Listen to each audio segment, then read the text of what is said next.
चलो मन श्रीमठ धाम की ओर, चलो मन करौली धाम की, चलो मन करौली धाम की ओर, चलो मन करौली धाम की ओर, करौली धाम की ओर, करौली धाम की ओर।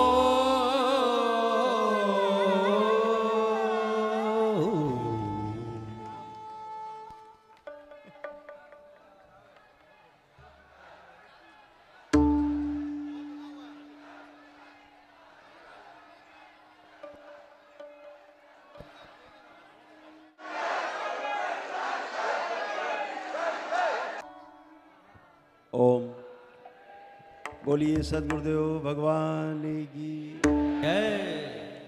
गुरु माता की, भगवान भोलेनाथ की, माता कामाख्या की, सभी संतों की, गौ माता की, बोलिए सच्चे दरबार की, करौली शंकर महादेव धाम की, गंगा मैया की, माता महाकाली की, हर हर महादेव। ये बनारसी टोपी है।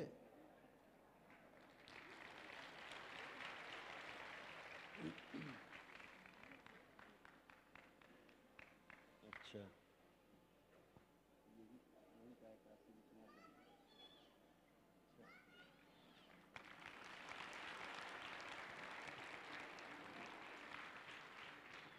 काशी विश्वनाथ धाम का प्रसाद है।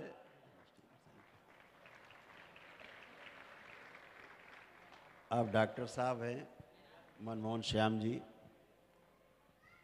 जो एम्बुलेंस बाहर खड़ी है वो डॉक्टर साहब के निर्देशन में एक एक चीज चुन चुन के लगाई गई है।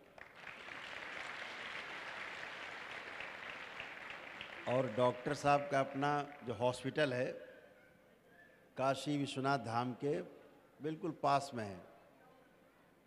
बहुत सेवा इन्होंने की है और कोरोना काल में भी बहुत सेवा की इन्होंने, और इनकी जो पत्नी डॉक्टर वो भी थी, उन्होंने भी सेवा की। जो कोई नहीं कर पाया वो सेवा की। बाद में उस सेवा के बदले में उन्हें अपने प्राणों की कीमत चुकानी पड़ी और उनका शरीर शांत हो गया। हम सब लोग दिवंगत आत्मा के लिए बहुत प्रेमपूर्ण ढंग से प्रार्थना करते हैं कि वो जहाँ गई हैं वहाँ सुरक्षित रहें और आगे की यात्रा उनकी जारी रहे, क्योंकि मुक्ति पा चुकी हैं।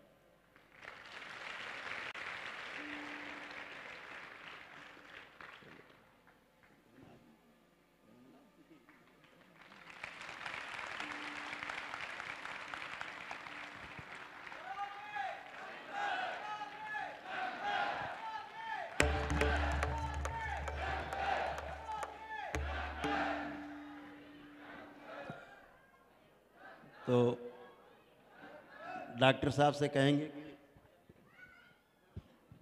लोगों को प्रेरणा मिले, जैसे एम्बुलेंस बनवाई गई कि यहाँ रह रहे लोग, पहाड़ के लोग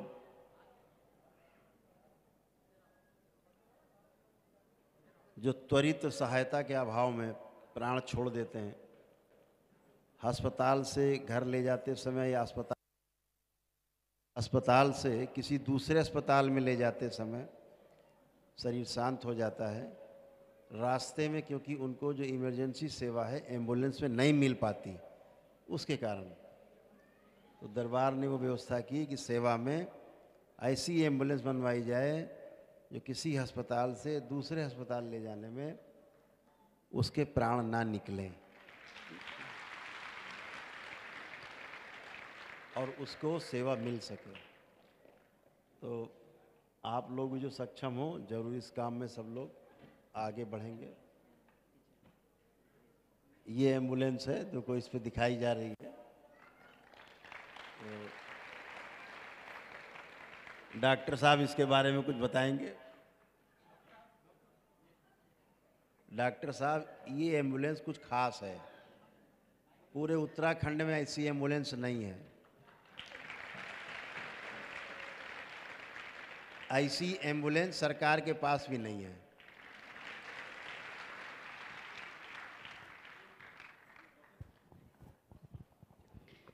गुरुदेव जी के श्री चरणों में कोटि कोटि वंदन करते हुए, यह एम्बुलेंस गुरुदेव की पूरे दिशा निर्देशों के अनुसार, उनकी इच्छा के अनुसार बनाई गई है। यह level 3 ICU on wheel ambulance है, जिसमें हम लोग किसी भी लेवल का पेशेंट, नवजात शिशु से लेकर के 100 साल तक के आदमी को किसी भी कंडीशन में हो, उनको उचित मानकों के अनुसार, जैसा भी एनएबीएच गाइडलाइन के अनुसार या जो सरकारी दिशा निर्देश है उच्च चिकित्सा के, उसके अनुसार हम लोग वह चिकित्सा इसमें प्रोवाइड कर सकते हैं और समय रहते ही मरीज को उचित स्थान पे हम लोग पहुंचा सकते हैं। इतनी विकसित एम्बुलेंस है।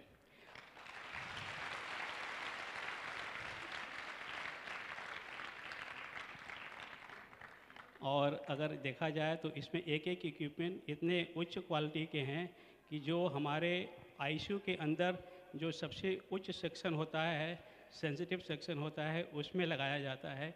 वो आईसीयू के इक्विपमेंट्स हमारी एम्बुलेंस में गुरुदेव की कृपा से, उनकी इच्छा से लगी हैं।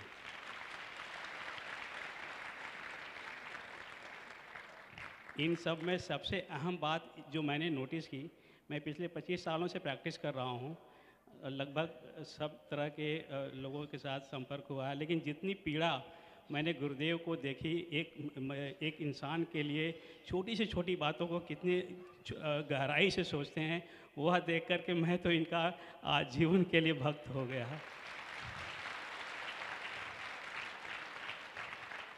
नहीं तो उत्तर प्रदेश सरकार के पास भी, किसी भी सरकार के पास इतने उच्च एम्बुलेंस लगाने का मतलब ख्याल भी नहीं जाता है। ऐसा नहीं कि वो लोग नहीं कर सकते, ख्याल ही नहीं जाता है कि वो लोग सोचते हैं कि अरे यार, जहाँ पर 50,000 में काम चल जा रहा है, वहाँ पे हम 2 लाख की चीज़ें क्यों खरीदें।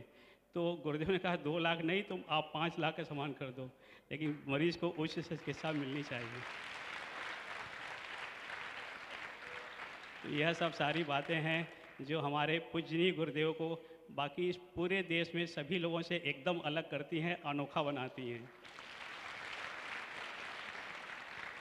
जो एक छोटी से छोटी बात को इतनी टॉप प्रायोरिटी दे करके और बार बार हम फॉलोअप लेना कि डॉक्टर साहब कितना हुआ, काम कहाँ हुआ, कहीं कोई कमी नहीं होनी चाहिए। एक एक चीज़ रात को 1:30 बजे फ़ोन आता है गुरुदेव का।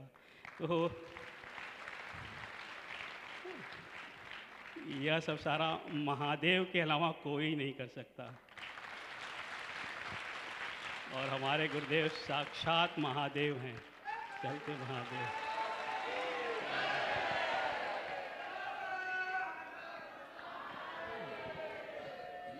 धन्यवाद डॉक्टर साहब।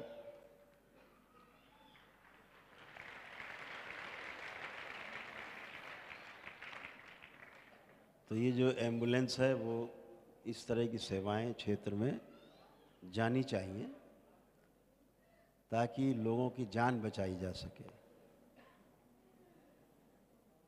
अपने जीवन में अगर आपने किसी एक व्यक्ति की जान बचा ली तो आप ये मान लीजिए कि आप तो वैसे ही मुक्त हो गए।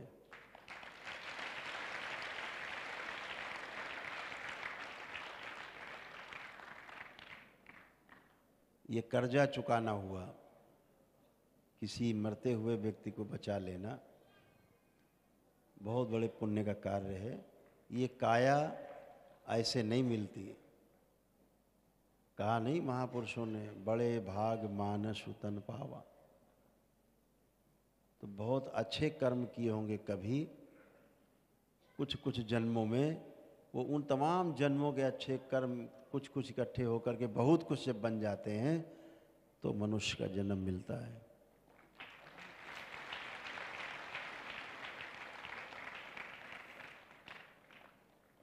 मनुष्य की सेवा से बढ़कर के संसार में कोई कार्य नहीं।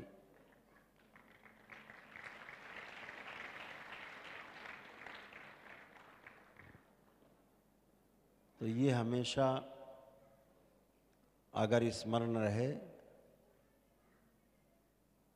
कि जो हम दूसरों से अपेक्षा करते हैं, निश्चित रूप से दूसरे लोग भी हमसे वही अपेक्षा करते हैं। ये शाश्वत नियम है।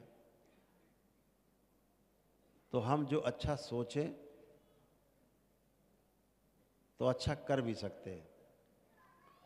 अच्छा सोचना भी बहुत बड़ी बात है।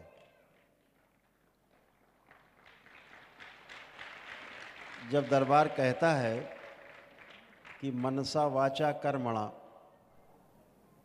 अर्थात मन में सोचा गया, बोला गया, किया गया, फिर बोले कृतकारित अनुमोदित,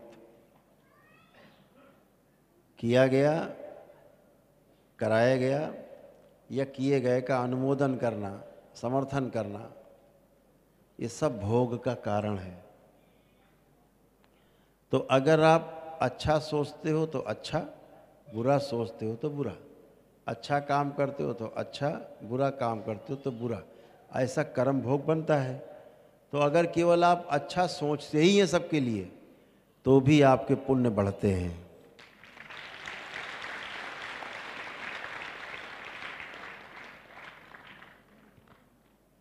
तो हमेशा ध्यान रखो, कुछ महापुरुषों ने कहा कि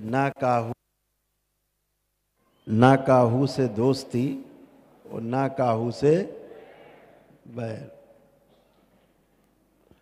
इसका क्या अर्थ हुआ? इसका अर्थ बहुत सुंदर है। इसकी गहराई तक पहुंचो। क्या कह रहे हैं? ना काहू से दोस्ती, ना काहू से बैर। इसका अर्थ ये नहीं कि किसी से मित्रता नहीं रखो, शत्रुता नहीं, इसका इतना ही अर्थ नहीं है।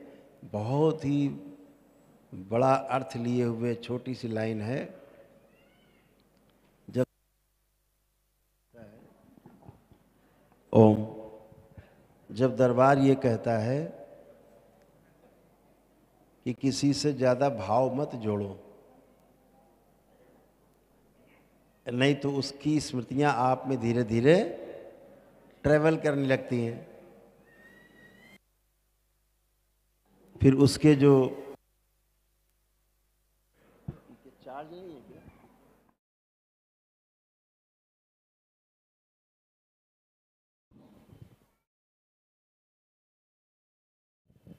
आपकी तरफ आने लगते हैं।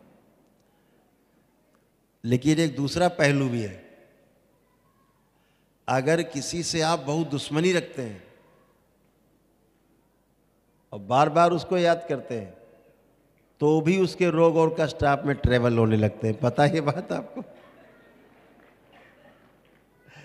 तो केवल उससे बहुत प्रेम करने से उसके रोग कष्ट नहीं ट्रेवल होते, उससे दुश्मनी बार बार याद करने से, बार बार उसको गाली बकने से भी उसके रोग और कष्ट आप में ट्रेवल होते हैं।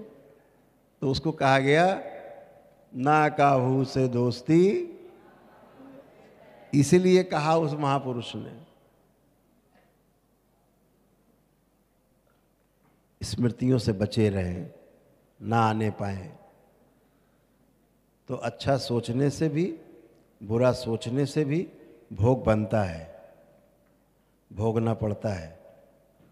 इसलिए जब अच्छा सोचते हैं, भले ही हम न कर पाएं, अगर आप सोचते हैं कि हमारे पास इतना हो कि हम रोज़ लोग 100-200 लोगों को भोजन कराएं, वस्त्रहीन लोगों को वस्त्र दें, जो लोग कमज़ोर लोग हैं उनकी मदद करें, ऐसा सोचने मात्र से भी आपको अच्छे सोचने से उसके पुण्य मिलते हैं। भले ही आप नहीं कर पा रहे हो, सोचने मात्र से पुण्य मिलते हैं। और सोचते रहो कि इसका कैसे धन हड़पा जाए, कैसे इसको बर्फ पे लगाया जाए, तो फिर वैसे भोग भोगने वो पाप भी मिलेगा। तो दरबार कहता है जब भी सोचो अच्छा सोचो, अच्छा सोचो, अच्छा देखो, अच्छा करो, अच्छा सुनो, अच्छा बोलो और अच्छे बन जाओगे। कितना सुंदर है। तो महापुरुषों ने एक लाइन में समझा दिया कि ना काहू से दोस्ती, ना काहू से बैर। एक लाइन में कह दिया। और आप अगर उसका पालन कर ले गए तो जितना हमने भाषण दिया है 5 मिनट में उतना पूरा हो जाएगा।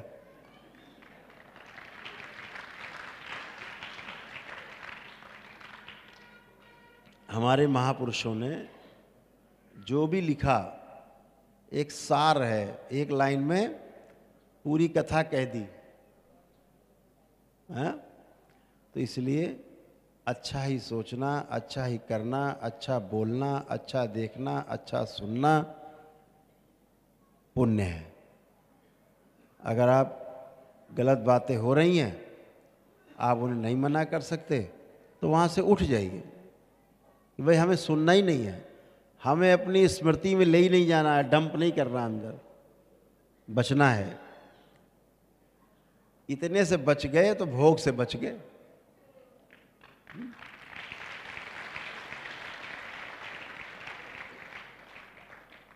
छोटी छोटी बातें महापुरुषों ने बताई। तमाम ऐसे नियम बनाए हमारे महापुरुषों ने, हमारे बुजुर्गों ने, ऋषि मुनियों ने, कि जिनका पालन मात्र करने से आप पाप से बचते हैं और पुण्य के भागी बनते हैं। 2 काम हो जाते हैं। हमेशा इस बात को स्मरण रखना है कि हमें सोच समझकर बोलना ही नहीं है, केवल सोच समझकर सोचना भी है। अच्छा सोचना है। कहता नहीं सोच समझ के बोलो। दरबार कहता नहीं नहीं, उससे और पीछे आओ। सोच समझकर सोचो। सोचने में गलती मत कर देना। सोचने में गलती हुई कि आप पाप के भागीदार हुए, तो सोचने में भी अच्छा सोचा जाए। वो कथा दरबार बार बार सुनाता है ना आपको कि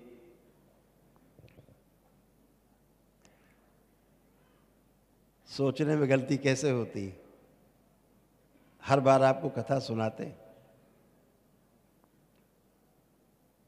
जैसे सोच का फर्क कैसे पड़ता है कि 2 भाई अगल बगल मकान में रह रहे हैं, दोनों व्यापारी हैं और दोनों को 5 लाख रुपए का मुनाफा हुआ है।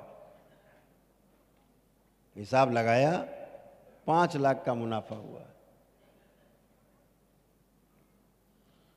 एक बाहर मिठाई बांट रहा है सबको कि हमें मुनाफा हुआ है, और एक बाहर बैठ के सिर पे हाथ रख के बैठा है, मातम मना रहा है कि हमें 5 लाख का घाटा हो गया।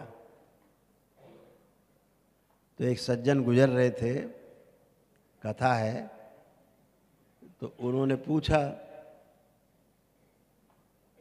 पहले वाले सज्जन से जो मिठाई बांट रहे थे कि भैया काहे की मिठाई बांट रहे हो। उन्होंने कहा कि भैया 5 लाख रुपए का इस बार नफ़ा हुआ है, फ़ायदा हुआ है व्यापार में, इसलिए हम मिठाई बांट रहे हैं। प्रसाद चढ़ाया है बाबा माँ को और बांट रहे हैं। अच्छा भाई, बहुत सुंदर। दूसरे बगल में थे, भैया तुम काहे रो रहे हो, लो थोड़ी मिठाई खा लो। तो अपने मिठाई में से थोड़ी मिठाई दी। क्यों रो रहे हो? बोले 5 लाख का घाटा हो गया। तो कैसे? बोले सोचा था इस बार 10 लाख रुपए पैदा करेंगे, 5 लाख पैदा हुए।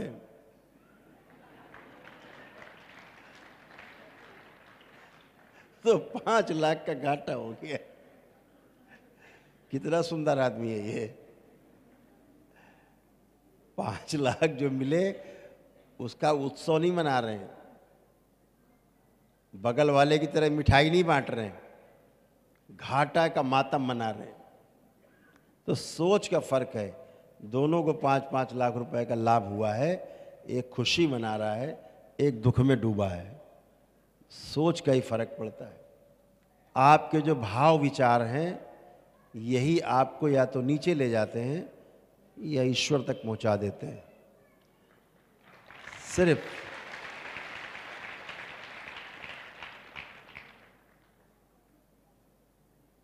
सिर्फ भाव विचार सुंदर हो। और भाव विचार कैसे सुंदर होंगे? जब आपके पास कोई प्रश्न नहीं बचेगा।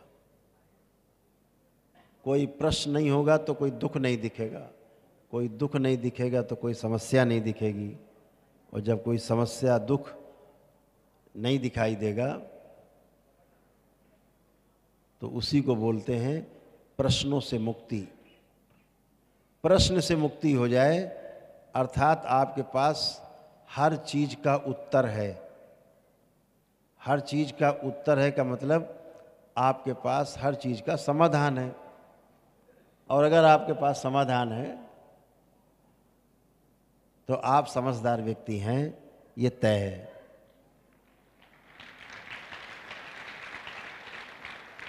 और जो समझदार व्यक्ति है वही पुण्यात्मा कहलाता है। समझदारी ही पुण्य है, यानी समझदारी पूर्वक किया गया कार्य पुण्य कहलाता है, और ना समझी पूर्वक किया गया कार्य पाप कहलाता है। तो अगर समझदारी आप में विकसित हो गई है तो निश्चित रूप से आप पुण्यात्मा हैं, आप देवता स्वरूप हैं, आप देवता ही हैं शरीर में, आप स्वयं देवता हैं। देवता कोई अलग से बन के नहीं आते।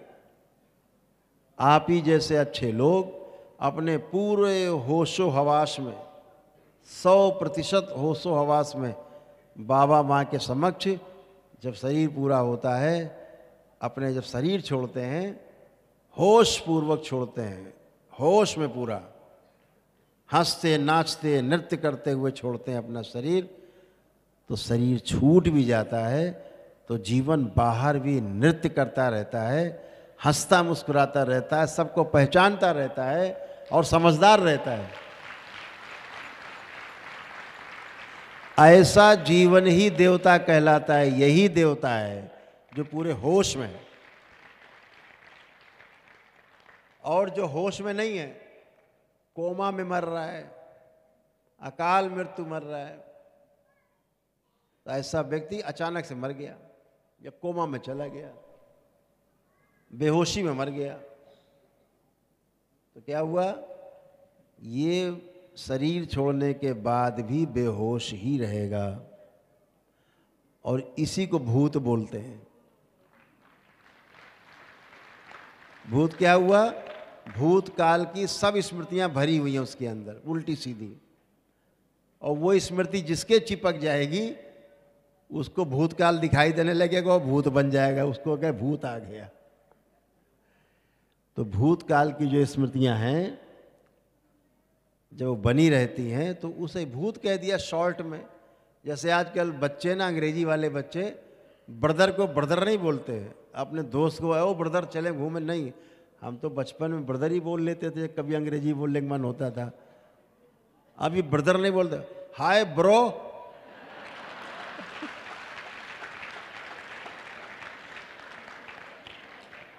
अभी गनीमत है, हाय ब्रो बोल रहे हैं ब्रदर को, फादर को हाय फ्रो नहीं बोल रहे,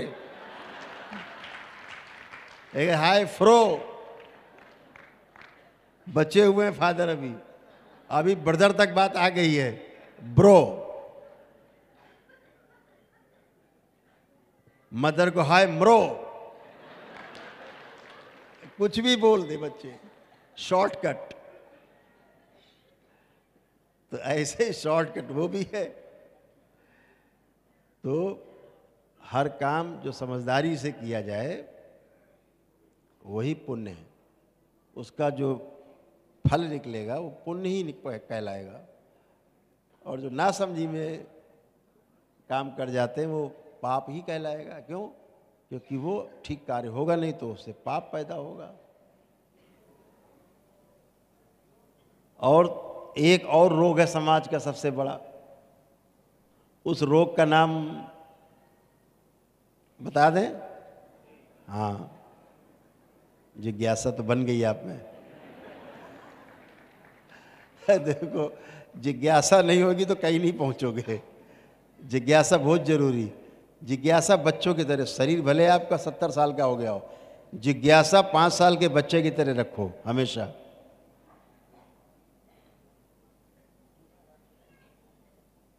तो एक रोग है, बहुत बड़ा रोग है, उसका नाम है, कहते हैं कि सबसे बड़ा रोग, सब बहुत लोग जानते हैं इसमें,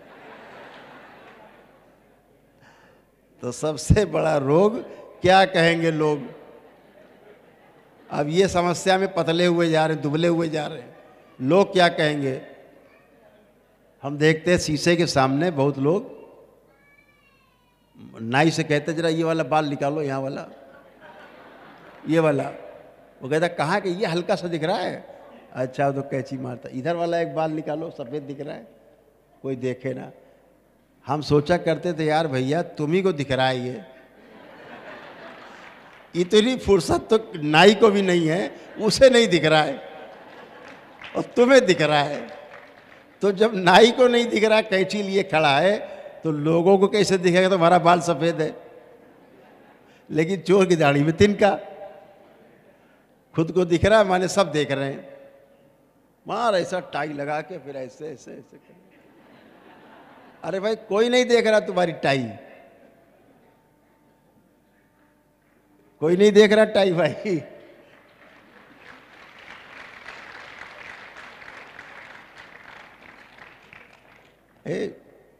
किसी के पास इतनी फुर्सत नहीं है, तो क्या कहेंगे लोग? तो किसी ने कोई गाना भी गा दिया इसके ऊपर, उसने भी सुना होगा। एक गाना भी इसके ऊपर किसी ने गा दिया, काउंटर दिया उसका। क्या काउंटर दिया, कुछ आया याद? लोगों का काम है कहना,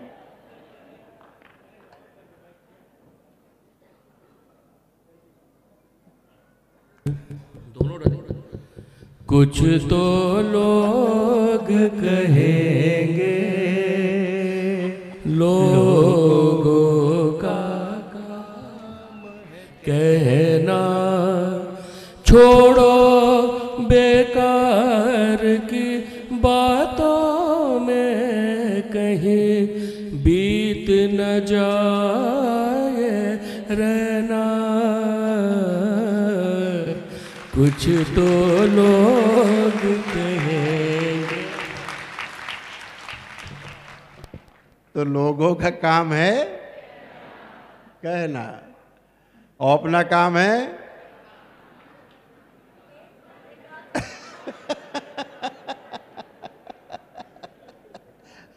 बुजुर्ग कहते हैं एक कान से सुनो एक से निकाल दो। एक लाइन में कह दिया सब, एक लाइन में समाधान है। बोले एक कान से सुनो और दूसरे से निकाल दो। हमने कहा ये कैसे निकलता है? अंदर गया तो स्मृति बन गई। तो अद्भुत है, हमारे बुजुर्ग बड़े अद्भुत रहे हैं। एक से एक बुजुर्ग 100 कलाएं जानता था। भगवान कृष्ण 64 कलाओं के अवतार थे। हमारे यहाँ, हमारे हिंदू समाज में एक एक व्यक्ति 100 कलाएं जानता है। तो वो एक कहावत नहीं है वो कि क्या कहेंगे कि पिता पुत्र थे तो मेले में गए तो एक घोड़ा खरीदा, बहुत बढ़िया घोड़ा है। तो पिता पुत्र ने घोड़ा ले लिया, उसके बाद चले तो दोनों बेचारे बैठ गए। मजबूत घोड़ा था। तो मेले में देखा होगा लोग रास्ते में आते रहते हैं, कुछ लोग जाते रहते हैं। मेला के लिए। तो रास्ते में लोगों ने कहा कि कितने दोनों नंबर एक के लंपट हैं, बदमाश हैं, बेचारे जानवर के ऊपर देखो दो दो लूमड़ बैठे हुए हैं। तो दो लोगों ने सुना, क्या इनको शर्म नहीं आती, बताओ दो दो बैठे। तो उनका भैया क्या करे, पिता ने कहा बेटा तू बैठ जा, अब मैं पैदल चलता हूँ। तो लगाम पकड़ के चलने लगे। आगे पहुँचे तो बोले एक सज्जन, ए देखो कौन सा जमाना आया है, बाप बेचारा पैदल चल रहा है और ये देखो लूमड़ जैसा ऊपर बैठा है। बेचारा लड़का बर्दाश्त नहीं कर पाया, नीचे उतर आया कि पिताश्री आप बैठो, हम तो नहीं झेल पाएंगे। पिताजी बैठ गए और आगे चले। आए है हरामखोर, लड़का बेचारा पैदल, ये देखो हाथी बैठा घोड़े पे। पिता ने कहा बहुत समस्या है यार ये तो पिताजी भी उतर आए। तो घोड़े के एक तरफ लगाम पिता ने पकड़ी, एक तरफ पुत्र ने पकड़ी, दोनों चलो भैया ऐसे ही चलते हैं। कुछ दूर गए, कहे ये दोनों ही सारे मूर्ख हैं, इन्हें घोड़ा ले रखो लेकिन बुद्धि नहीं है। सारे पैदल चल रहे, घोड़ा है तब भी पैदल चल रहे। कि हैं अब क्या करें बेटा? पुत्र ने पूछा पिताश्री अब क्या करें, आपको तो बचा नहीं। तो बोले इनकी ऐसी की तैसी कि लोगों का काम है कहना आओ बेटा तुम भी बैठो हम भी बैठे।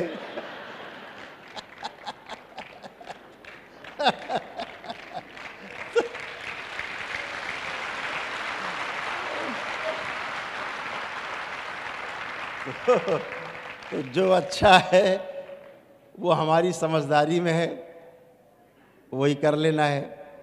अच्छे अच्छे तो जीवन में लोगों का काम तो कहना है। अपने ही दरबार के कुछ लोग हैं, कुछ लोग हैं क्या थे, उनको बेचारों को दरबार की महिमा पसंद नहीं आती, तो उनका काम है यूट्यूब पर बैठ के गाली बकना। उस गाली से आपको ही बल मिलता होगा, हमको तो बहुत बल मिलता है। तो हमसे जब बच्चे कहते थे कोई ऐसा बोला, आपके मजे लो, पूरा मजा लो, क्योंकि लोगों का काम है कहना। और दूसरे गाली बकेंगे तो कम अच्छा नहीं लगेगा, मतलब कम लगेगा। अपना गाली बकेगा तो बहुत ज़्यादा लगेगा। तो अपना ही बक रहा है लेकिन ज़्यादा लग रही, कोई बात नहीं, मजे लो। तो हर तरह से लोग समाज में हैं, उनका काम ही कहना है। एक सज्जन हैं जो अपनी बेटी के साथ बलात्कार करना चाहते थे। अपनी बेटी के साथ बलात्कार आदमी करना चाहता था और उसने 4 बार उसने बच्ची के साथ बलात्कार किया, फिर करना चाहता था। और बच्ची ने कहा कि अब हम फांसी लगा लेंगे अगर हमारे पिता ने हमको छुआ। वीडियो देखा होगा, है मेरे पास, दिखा भी सकता हूँ। हाँ हाँ, उसका नाम लेकर के उसकी गरिमा नहीं बढ़ाना चाहते, आप सब जानते हो। उसको दरबार ने बचाया जेल जाने से, और शादी करी उसने 4।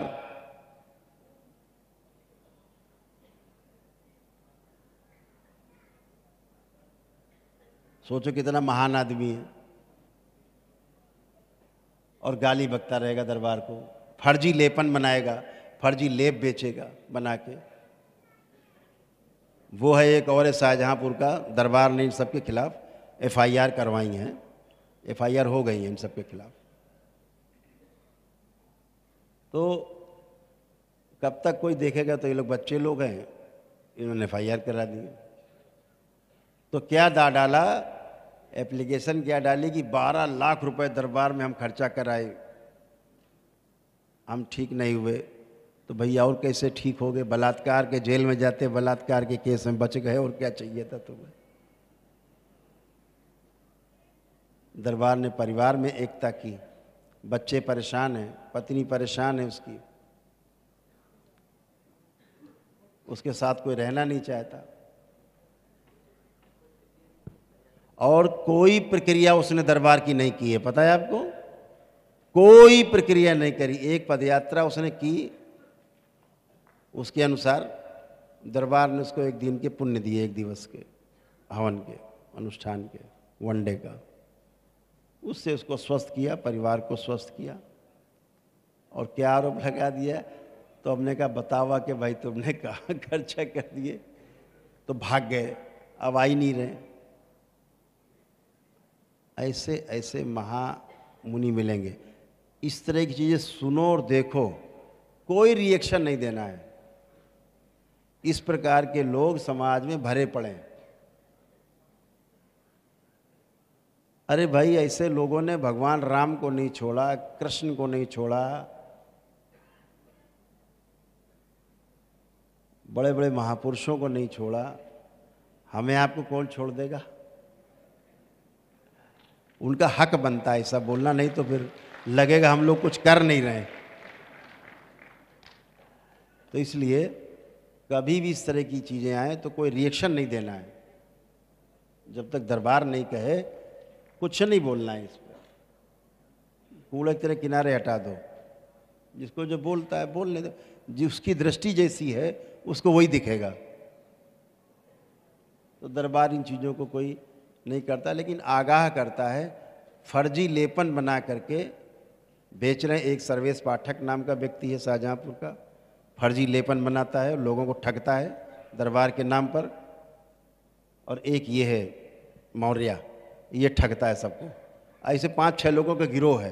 कुछ नोएडा में ऐसे लोग हैं, हम जानते हैं उन लोगों को जो हरकत कर रहे हैं पीछे से। दरबार सबको जानता है, दरबार की दृष्टि सबके ऊपर है कि इन हरकतों के पीछे कौन है। और वो भोग भी रहे हैं,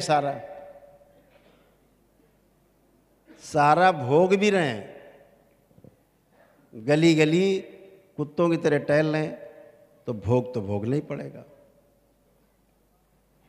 और बड़े भोग भोगना पड़ सकता है कभी जीवन में। तो ऐसे ऐसे लोग हैं समाज में, हर तरह का आदमी आपको मिलेगा। लेकिन उधर से दिमाग हटाइए और जो अच्छा है उधर दिमाग लगाइए। आज ये बात इसलिए आपसे कहनी पड़ी कि तमाम भक्तों के साथ ठग विद्या हो रही है। कुछ लोग यूट्यूब पर डालते हैं, आइए हम तुमको हवन करा दे रहे हैं, 1 दिवसीय अनुष्ठान करा दे रहे हैं, ऑनलाइन पैसा भेजो, हम करौली सरकार बोल रहे हैं। बहुत हैं मेरे पास, तमाम शिकायतें हैं ऑनलाइन। उनकी शिकायत जो दरबार के कानूनी सलाहकार लोग हैं उन लोगों ने की है लीगल। ऐसे लोगों पर कड़ा एक्शन लेने की तैयारी दरबार ने की है, जो दरबार के नाम पर दरबार के भक्तों से ठगी कर रहे हैं।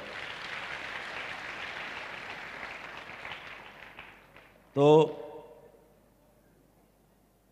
अब लोगों का काम है कहना है, तो इतना भी ना कहने दिया जाए कि मामला बहुत खराब हो जाए।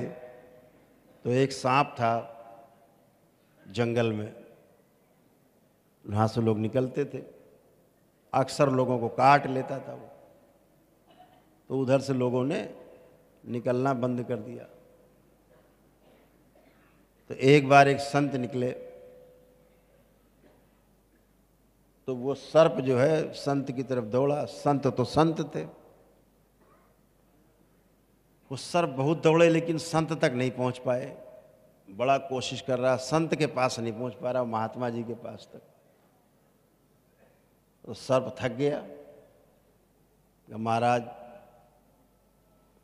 तो कहा देखो, उपदेश दिया कि भैया ऐसे मत काटा करो लोगों को, अनायास क्यों काटते हो, काटना मना है। और उसकी स्मृति उन्होंने हटा दी होगी। तो सांप महाराज ने काटना छोड़ दिया। धीरे धीरे लोग निकलने लगे और काटना बंद कर दिया। तो लोगों ने कहा अरे यार तो सांप लगता कहीं चला लग गया, या होगा तो बेचारा सीधा हो गया होगा। कोई बात नहीं। कुछ दिन बाद वो संत फिर उधर रास्ते से लौटे तो वही सांप जो था पेड़ के नीचे लहू लुहान पड़ा था बेचारा, चींटियां पीटियां लग रही थी। तो उन्होंने कहा भाई तुम वही सांप हो? बोले हाँ महाराज। तो ये दुर्दशा कैसे हो गई? बोले कुछ नहीं, आप ही मना कर गए थे काटना नहीं, तो काटना बंद कर दिया। तो जरा जरा लौंडों ने कंकड़ पत्थर फेंकना शुरू कर दिया हम पे, और हमने तो काटना ही बंद कर दिया था। तो रोज लड़के आते कंकड़ पत्थर चलाते हैं, जहाँ देख लेते हैं। तो महात्मा ने कहा अरे मूर्ख राज, तुम्हें काटने से मना किया था, फुफकारने से मना नहीं किया था। अब फुफकारते रहते। तो इनको थोड़ी फूंक की आवश्यकता पड़ती है, काटने की आवश्यकता नहीं है। आपका दरबार बहुत सक्षम है। मैंने 2-4 लोगों से कहा कि देखो दरबार के इतने शिष्य हैं, भक्त हैं, अगर एक एक शिष्य मुकदमा लिखा देगा किसी के ऊपर, हजारों मुकदमे लग जाएंगे उसके ऊपर कि हमारे दरबार के लिए ऐसा बोला, तो मुकदमे नहीं झेल पाएगा वो आदमी। मुकदमे यात्रा करते करते मर जाएगा मुकदमों की, इतनी पदयात्रा हो जाएगी। पता लगे रोज तारीखें 4 हैं, अब पूरब जाएं कि पश्चिम जाएं, इतने मुकदमे लिख जाएं। रोक रखा सबको कि नहीं इन्हें भोगने दो। नहीं, इन्होंने जितनी ठग विद्या की है सबके साथ, वो ठग विद्या एक दिन में समाप्त हो जाएगी। जितने ठगे गए लोग हैं, इन लोगों से अगर वो सब FIR लिखा देंगे तो क्या होगा, इनका पद यात्रा चालू हो जाएगी। जिले जिले पद यात्रा करेंगे ये हर मुकदमे में। तो दरबार ऐसे लोगों को छोड़ के चलता है कि चल भाई तेरी किस्मत। बहुत दिन से ये लोग कर रहे हैं, 2 साल हो गया इनको हरकत करते करते, दरबार ने कभी इनको नोटिस नहीं लिया। हमसे लोग कहते हैं छोड़ो, आगे बढ़ो। तो ऐसे लोग हैं, इनसे सावधान रहना। ऐसे लोगों से, इनके जैसे बहुत लोग हैं, और जो असल होता है नकल उसी की होती है, सबको पता है। दरबार असल है इसलिए उसकी लोग नकल करते हैं, कोशिश करते हैं, और अपना खोटा सिक्का चलाने की कोशिश करते हैं। कोई कह रहा पैसा भेज दो, तुम्हारे नाम से हम मंत्र जाने क्या कर देंगे, जंतर बना देंगे, कुछ बताते हैं, हवन कर देंगे, और भी कुछ बताते हैं, तुम्हारे नाम से ये होगा, तुम्हारे नाम से वो होगा, सब भेजो पैसा। और वो कहते हैं भाई पैसा नहीं है। हमने पढ़ा एक व्हाट्सएप पे, उसने कहा पैसे तो नहीं है भाई, तुमने हमारा समय और बर्बाद किया है, तुम्हारा जो है जाने क्या हो जाएगा। मतलब ये ऐसा लिख दिया कि तुम मर ही जाओगे, बचोगे नहीं।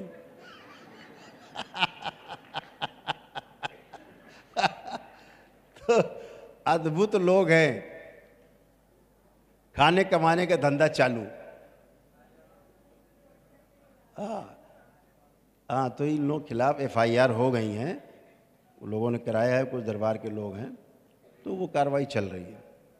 तो हरकत से लोग बाज नहीं आते, बदमाशियां करते ही रहते हैं। तो शांतिपूर्वक समझना है, जब तक दरबार कुछ न कहे तब तक कोई भी आप लोगों को कोई भी कदम नहीं उठाना है। और नहीं पता है कि एक कदम तो लाखों कदम एक साथ चलेंगे जब चलेंगे।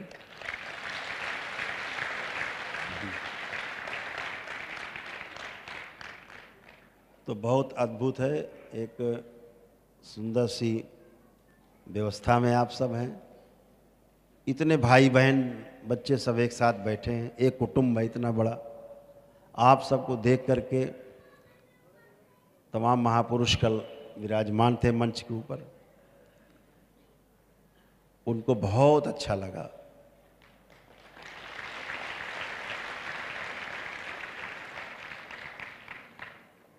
स्वामी चक्रपाणी जी महाराज भी थे, जो अखिल भारत हिंदू महासभा के अध्यक्ष भी आपके सामने कल थे, रात में बैठे थे मेरे साथ। उनको तो बहुत ही अच्छा लगा। उन्होंने कहा महाराज जी हम तो इतनी जगह जाते हैं, इतने कार्यक्रमों पूरे देश में भ्रमण करते हैं, ऐसा समागम हमने कहीं नहीं देखा, आज तक नहीं देखा। ये सब आप सबकी महिमा है, जो आपने समझा है दरबार में, ये उसका प्रतिफल है कि आपको पीछे प्रशंसा मिल रही है। आगे प्रशंसा मिलना बहुत मामूली बात है, जब पीछे से कोई प्रशंसा करे वो बहुत बड़ी बात है, वो असली बात है। तो हमेशा अपने आप ही जब स्मृतियाँ अच्छी रहती हैं तो कार्य अच्छे होते ही होते हैं, होना ही होना है, क्योंकि हर व्यक्ति अच्छा काम करना चाहता ही चाहता है। आप सब अच्छा करना चाहते हो, निश्चित रूप से आप सभी अच्छा कर पाएंगे, जीवन में अच्छे से समझ पाएंगे, समझ के अच्छे से जी पाएंगे, और आगे आने वाली पीढ़ी भी जो है आपका अनुसरण करेगी, आपको भी संतोष होगा, शांति मिलेगी और उनका जीवन भी सफल होगा आपके कदम से।